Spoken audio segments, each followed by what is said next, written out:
बाबा बाबा, अब तेरे बिन एक पल ना बीते बाबा, अब तेरे बिन एक पल ना बीते बाबा। किस्मत ने है तुझसे मिलाया, देखे अब ये तेरा ही साया, सदियों से तुझको है ढूंढते थे बाबा बाबा, अब तेरे बिन एक पल ना बीते बाबा, अब तेरे बिन एक पल ना बीते बाबा, अब तेरे बिन एक पल ना बीते बाबा।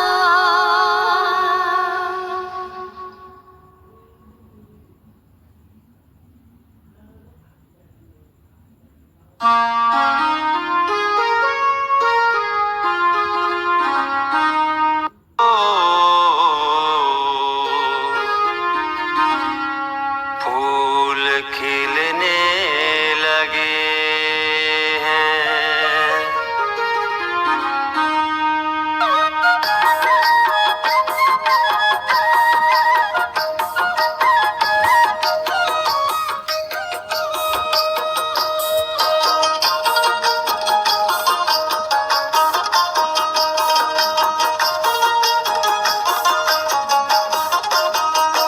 मेरे नैनों में बसता है बाबा मेरा, मेरे नैनों में बसता है बाबा मेरा।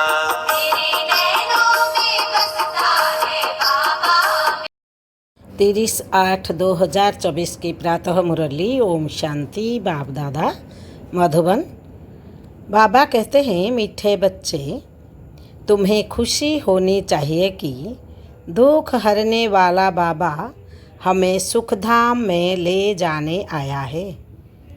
हम स्वर्ग के परिजादे बनने वाले हैं। क्या बोले बाबा ने मुख्य पॉइंट में? मीठे बच्चे, तुम्हें खुशी होनी चाहिए कि दुख रहने वाला बाबा हमें सुखधाम में ले जाने आया है। हम स्वर्ग के परिजादे बनने वाले हैं। प्रश्न बाबा ने बोले, बच्चों की किस स्थिति को देखते हुए बाप को चिंता नहीं होती, क्यों? उत्तर में बाबा ने बोले, कोई कोई बच्चे फर्स्ट क्लास खुशबूदार फूल है, कोई में जरा भी खुशबू नहीं है, कोई की अवस्था बहुत अच्छी रहती, कोई माया के तूफानों से हार खा लेते। यह सब देखते हुए भी बाप को चिंता नहीं होती, क्योंकि बाप जानते हैं यह सतयुग की राजधानी स्थापन हो रही है। फिर भी बाप शिक्षा देते हैं, बच्चे जितना हो सके याद में रहो, माया के तूफानों से डरो नहीं। ओम शांति। मीठे ते मीठा बेहद का बाप मीठे मीठे बच्चों को बैठ समझाते हैं। यह तो समझते हो ना, बहुत मीठा मीठा बाप है। फिर शिक्षा देने वाला टीचर भी बहुत मीठा मीठा है। यहाँ तुम जब बैठते हो तो यह याद होना चाहिए, बहुत मीठा मीठा बाबा है, उनसे स्वर्ग का वर्षा मिलना है। यहाँ तो वेश्यालय में बैठे हो, कितना मीठा बाप है, वह खुशी दिल में होनी चाहिए। बाप हमको आधा कल्प सुखधाम में ले जाने वाले हैं।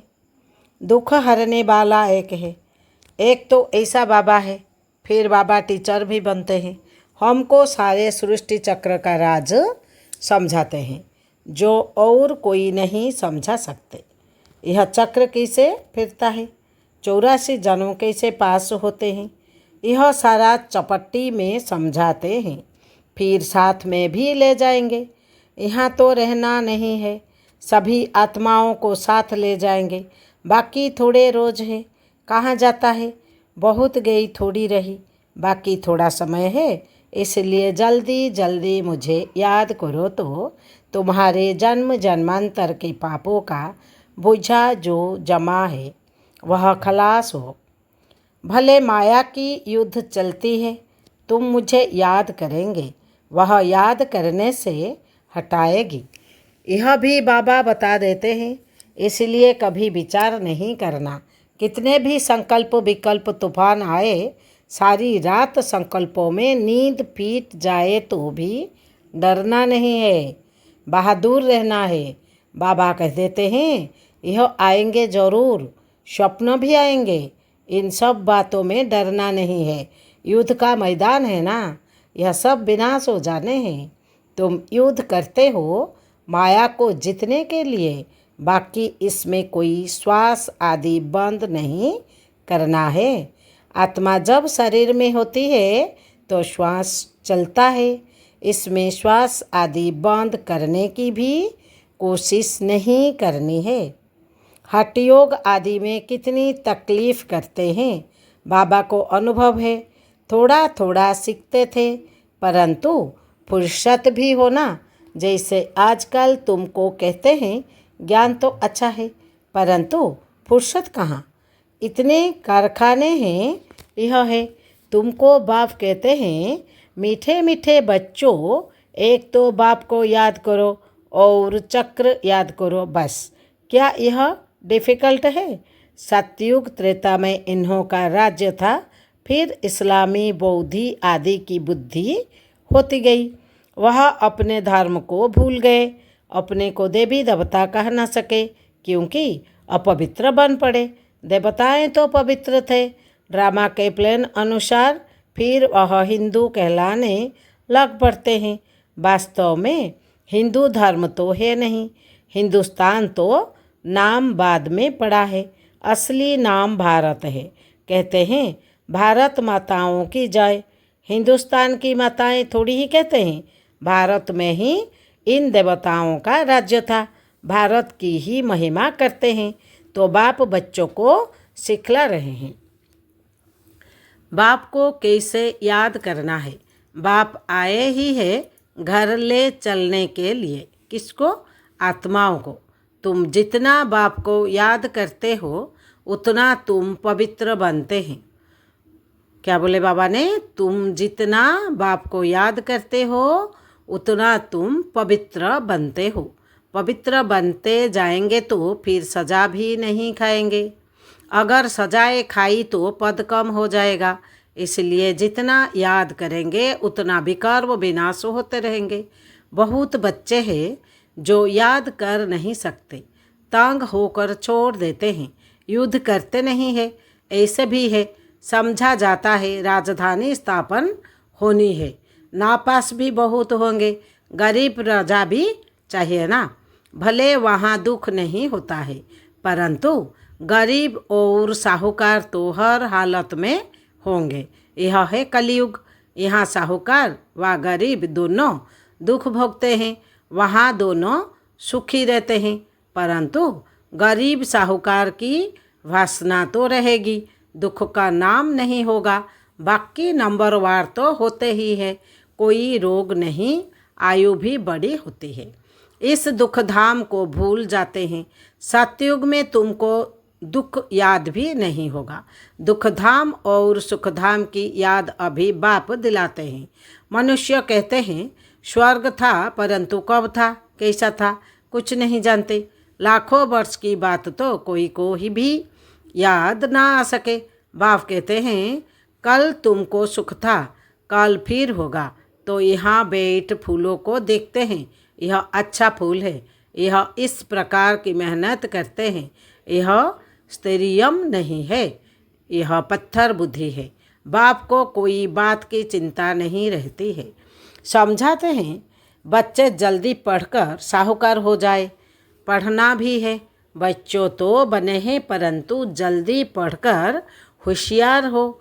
और वह भी कहाँ तक पढ़ते और पढ़ाते हैं, कैसे फूल है, यह बाप बैठे देखते हैं, क्योंकि यह है चैतन्य फूलों का बगीचा। फूलों को देखते भी कितनी खुशी होती है। बच्चे खुद भी समझते हैं बाबा स्वर्ग का वर्षा देते हैं। बाप को याद करते रहेंगे तो पाप करते जाएंगे, नहीं तो सजा खाकर फिर पौध पाएंगे।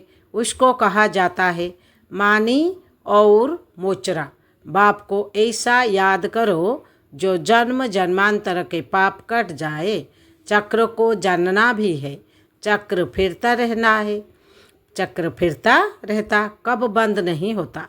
जो मिसल चलता रहता है, जो सबसे आहिस्ते चलती है। यह बेहद का ड्रामा भी बहुत आहिस्ते चलता है। टिक टिक होती रहती है। 5000 वर्ष में सेकंड्स मिनट कितने होते, वह हिसाब भी बच्चों ने निकाल कर भेजा है। लाखों वर्ष की बात होती तो कोई भी हिसाब निकाल ना सके। यहाँ बाप और बच्चे बैठे हैं। बाबा एक एक को बैठ देखते हैं। यह बाबा को कितना याद करते हैं, कितना ज्ञान उठाया है, औरों की कितना समझाते हैं। हे बहुत सहज, सिर्फ बाप का परिचय दो। बेज तो बच्चों को पास है ही। बोलो यह भी शिव बाबा, काशी में जाओ तो वो भी शिव बाबा कहो याद करते। रेडी मरते हैं, तुम हो सलीग्राम। आत्मा बिल्कुल छोटा सितारा है, उसमें कितना पार्ट भरा हुआ है। आत्मा घटती बढ़ती नहीं, विनाश नहीं होती। आत्मा तो अविनाशी है, उसमें ड्रामा का पार्ट भरा हुआ है। हीरा सबसे मजबूत होता है, उस जैसा सख्त पत्थर कोई होता नहीं। जोहरी लोग जानते हैं। आत्मा का विचार करो, कितनी छोटी है, उनमें कितना पार्ट भरा हुआ है जो कभी भी घिसता नहीं है। दूसरी आत्मा होती नहीं। इस दुनिया में ऐसा कोई मनुष्य नहीं जिसको हम बाप, टीचर, सतगुरु कहे। यह एक बेहद का बाप है, शिक्षक है, सबको शिक्षा देते हैं। मनमना भव, तुमको भी कहते हैं कि कोई धर्म वाले मिले, उनको कहो अल्लाह को याद करते हो ना। आत्माएं सब भाई भाई है। अब बाप शिक्षा देते हैं कि मामे को याद करो तो विकर्म विनाश होंगे। बाप ही पतित पावन है। यह किसने कहा? आत्मा ने। मनुष्य भले गाते हैं परंतु अर्थ नहीं समझते हैं। बाप कहते हैं तुम सब सीताएं हैं। बाप कहते हैं तुम सब सीताएं हो, मैं हूँ राम। सब भक्तों को सद्गति दाता मैं हूँ। सबकी सद्गति कर देते हैं, बाकी सब मुक्ति धाम में चले जाते हैं। सतयुग में दूसरा धर्म कोई होता नहीं, सिर्फ हम ही होते हैं, क्योंकि हम ही बाप से वर्षा लेते हैं। यहाँ तो देखो कितने ढेर के ढेर मंदिर है, कितनी बड़ी दुनिया है, क्या क्या चीज़ें हैं। वहाँ यह कुछ भी नहीं होगा, सिर्फ भारत ही होगा। यह रेल आदि भी नहीं होगी, यह सब खत्म हो जाएंगे। वहाँ रेल की दरकार ही नहीं, छोटा शहर होगा। रेल तो चाहिए दूर दूर गांव में जाने के लिए। बाबा रिफ्रेश कर रहे हैं, भिन्न भिन्न पॉइंट्स समझाते रहते हैं बच्चों के लिए। यहाँ बैठे हो, बुद्धि में सारा ज्ञान है, जैसे परमपिता परमात्मा में सारा ज्ञान भरा हुआ है जो तुमको समझाते रहते हैं। ऊंचते ऊंच शांति धाम में रहने वाला शांति का सागर बाप है। हम आत्माएं भी सब वहाँ स्वीट होम में रहने वाली है। शांति के लिए मनुष्य कितना माथा मारते हैं। साधु लोग भी कहते मन को शांति कैसे मिले। साधु लोग भी कहते मन को शांति कैसे मिले। क्या क्या युक्ति रचते हैं, गाया जाता है। आत्मा तो मन बुद्धि सहित है, उनका स्वधर्म है ही शांत। मुख ही नहीं, कर्मेंद्रिया ही नहीं, तो जरूर शांति ही होगी। हम आत्माओं का निवास स्थान है स्वीट होम। हम आत्माओं का निवास स्थान है स्वीट होम, जहाँ बिल्कुल शांति रहती है। फिर वहाँ से पहले हम आते हैं सुखधाम में। अभी तो इस दुखधाम में ट्रांसफ़र होते हैं सुखधाम में। बाप पावन बना रहे हैं। कितनी बड़ी दुनिया है, इतने जंगल आदि कुछ भी वहाँ नहीं होंगे, इतनी पहाड़ियाँ आदि कुछ नहीं होगी। हमारी राजधानी होगी। जैसे स्वर्ग का छोटा सा मॉडल बनाते हैं, वैसे छोटा सा स्वर्ग होगा। क्या होना है? वंडर देखो, कितना बड़ी सृष्टि है। यहाँ तो सब आपस में लड़ते रहते हैं। फिर इतनी सारी दुनिया ख़त्म हो जाएगी, बाकी हमारा राज्य रहेगा। इतना सब कुछ ख़त्म हो, यह सब कहाँ जाएंगे? समुद्र धरती आदि में चले जाएंगे। इनका नाम निशान भी नहीं रहेगा। समुद्र में जो चीज़ जाती है वह अंदर ही खत्म हो जाती है। सागर हप कर लेता है, तत्व तत्व में, मिट्टी मिट्टी में मिल जाती है। फिर दुनिया ही स्वतो प्रधान होती है। उस समय कहा जाता है नहीं तो स्वतो प्रधान प्रकृति। तुम्हारी वहाँ नेचुरल ब्यूटी रहती है, लिपस्टिक आदि कुछ भी नहीं लगाते, तो तुम बच्चों को खुश होना चाहिए। तुम स्वर्ग के परिजादे बनते हो। ज्ञान स्नान नहीं करेंगे तो तुम देवता बनेंगे नहीं, और कोई उपाय है नहीं। बाप तो है सदा खूबसूरत, तुम आत्माएं सांवरी बन गई हो। मासूक तो बड़ा सुंदर मुसाफिर है जो आकर तुमको सुंदर बनाते हैं। बाप कहते हैं मैंने इसमें प्रवेश किया है, मैं तो कभी सांवरा नहीं बनाता हूँ। मैं तो कभी सांवरा नहीं बनता हूँ, तुम सांवरे से सुंदर बनते हो। सदा सुंदर तो एक ही मुसाफिर है, यह बाबा सांवरा और सुंदर बनते हैं। तुम सबको सुंदर बनाकर साथ में ले जाते हो। तुम बच्चों को सुंदर बन, फिर और सबको सुंदर बनना है। बाप तो स्वयं सुंदर बनते नहीं, गीता में भूल कर दी है, जो बाप के बदले श्री कृष्ण का नाम डाल दिया है। इसको ही कहा जाता है एकज भूल। सारे विश्व को सुंदर बनाने वाला शिव बाबा, उनके बदले जो स्वर्ग का पहला नंबर सुंदर बनता है, उनका नाम डाल दिया है। यह कोई समझते थोड़ी ही है भारत फिर सुंदर बनने का है। वह तो समझते हैं 40,000 वर्ष बाद स्वर्ग बनेगा, और तुम बताते हो सारा कल्प ही 5,000 वर्ष का है। तो बाप आत्माओं से बात करते हैं, कहते हैं मैं आधा कल्प का मासूक हूँ, तुम मुझे पुकारते आए हो, हे पतित पावन आओ, आकर हम आत्माओं आशिकों को पावन बनाओ। तो उनकी मत पर चलना चाहिए, मेहनत करनी चाहिए। बाबा ऐसे नहीं कहते कि तुम धंधा आदि नहीं करो, नहीं, वह सब कुछ करना है। गृहस्थ व्यवहार में रहते, बाल बच्चों आदि को संभालते, सिर्फ अपने को आत्मा समझ मुझे याद करो, क्योंकि मैं पतित पावन हूँ। बच्चों की संभाल भले करो, बाकी अभी और बच्चे पैदा नहीं करो, नहीं तो वह याद आते रहेंगे। इन सब के होते हुए भी इनको भूल जाना है। जो कुछ तुम देखते हो यह सब खत्म हो जाने वाले हैं। शरीर खत्म हो जाएगा, बाप की याद से आत्मा पवित्र बन जाएगी, तो फिर शरीर भी नया मिलेगा। यह है बेहद का संन्यास। बाप नया घर बनाते हैं तो फिर पुराने घर से दिल हट जाती है। स्वर्ग में क्या नहीं होगा, अपार सुख है। स्वर्ग तो यहाँ होता है। दिलवाड़ा मंदिर भी पूरा यादगार है। नीचे तपस्या कर रहे हैं, फिर स्वर्ग कहाँ दिखाए, वहाँ फिर छत में रख दिया है। नीचे राजयोग की तपस्या कर रहे हैं, ऊपर राज्य पद खड़ा है। कितना अच्छा मंदिर है। ऊपर है अचल घर, सोने की मूर्तियाँ हैं, उनसे ऊपर है फिर गुरु शिखर, गुरु सबसे ऊपर बैठा है। ऊंचे ते ऊंचे है सतगुरु, फिर बीच में दिखाया है स्वर्ग। तो वह दिलवाड़ा मंदिर पूरा यादगार है। राजयोग तुम सीखते हो, फिर स्वर्ग यहाँ होगा। देवताएं यहाँ थे ना, परंतु उनके लिए पावन दुनिया अब बन रही है। अच्छा, मीठे मीठे सिकिलद्धे बच्चों प्रति माता पिता बाप दादा का याद प्यार और गुड मॉर्निंग। रूहानी बाप की रूहानी बच्चों को नमस्ते। हम रूहानी बच्चों की रूहानी बाप दादा को याद प्यार गुड मॉर्निंग, नमस्ते नमस्ते नमस्ते। धारणा के लिए मुख्य सार। पहला पढ़ने बाबा ने बोले, इन आँखों से सब कुछ देखते हुए इससे भूलने का अभ्यास करना है। पुराने घर से दुनिया से दिल हटा लेनी है, नए घर को याद करना है। दूसरा पॉइंट में बाबा ने बोले, ज्ञान स्नान कर सुंदर परिजादा बनना है। जैसे बाप सुंदर गोरा मुसाफिर है, ऐसे उनकी याद से आत्मा को सांवरे से गोरा बनाना है। माया की युद्ध से डरना नहीं है, विजयी बनकर दिखाना है। वरदान में बाबा ने बोले,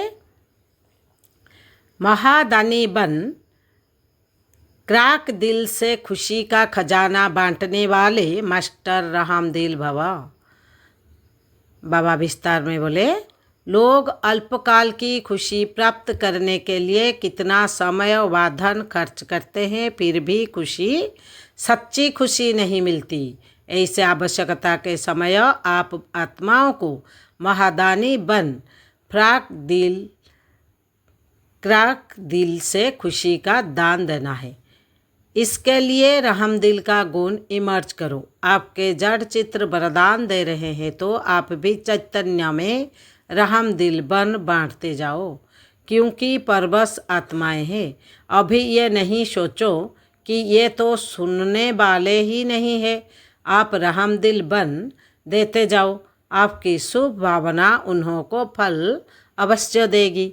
स्लोगान, योग की शक्ति द्वारा हर कर्मेंद्रियों को आर्डर में चलाने वाले ही स्वराज्य अधिकारी है। ओम शांति, ओम शांति।